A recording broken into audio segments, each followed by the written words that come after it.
It's the facelifted Volkswagen Atlas Cross Sport. Now, the Cross Sport is essentially the coupe au feed, 5-seat version of the monstrous 7-seat Atlas SUV. Although this is North American spec SUVs we're talking about, so it's actually described as mid-size.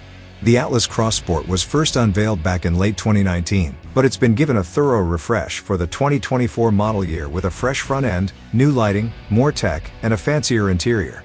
The Atlas Cross Sport pairs chunky arches and a bluff front end with a low and sloping roofline. There's a newly extended rear spoiler and more aggressive diffuser out back, plus all new wheel designs from 18 to 21 inches for the 2024 update.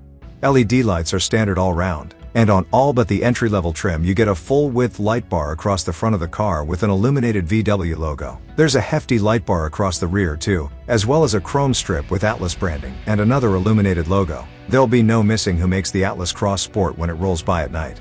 Worth noting here that, as with other VW products, our line trim brings slightly sportier styling with more body color on the bumpers and redesigned air intakes up front.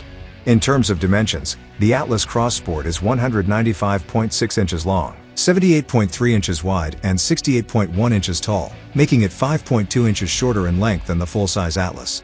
Its engine, singular these days, because VW has used the Atlas Cross Sport's facelift to axe the VR6 option, meaning you can now only spec the 2.0-liter EA888 turbocharged 4-cylinder with an 8-speed auto gearbox. Luckily, that engine has been provided with a boot up its posterior, with VW managing to extract 269 horsepower and 273 pounds-foot of torque, up 34 horsepower and 15 pounds-foot on the previous generation.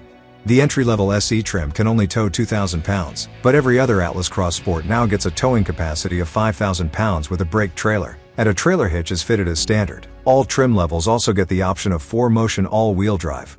Volkswagen itself describes the inside of the Atlas Cross Sport as clean and functional, with a premium feel.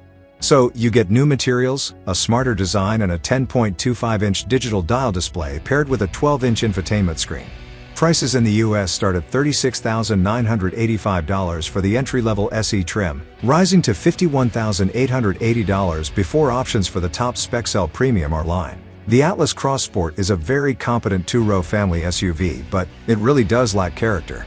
The Atlas Cross Sport is a very competent two-row family SUV, but it can get quite expensive as you step up the trim levels, and it really does lack character. Perhaps that's because it's based on VW's MQB platform, and as such doesn't even stand out in a crowd of its own siblings, let alone in a group of rivals. It's also now 4-cylinder only, and as good as that EA888 engine usually is, here it feels a little weedy and underpowered. The Atlas Cross Sport is not a quick car. It might be perfectly comfortable in everyday use, but that doesn't really give you anything to shout about, does it?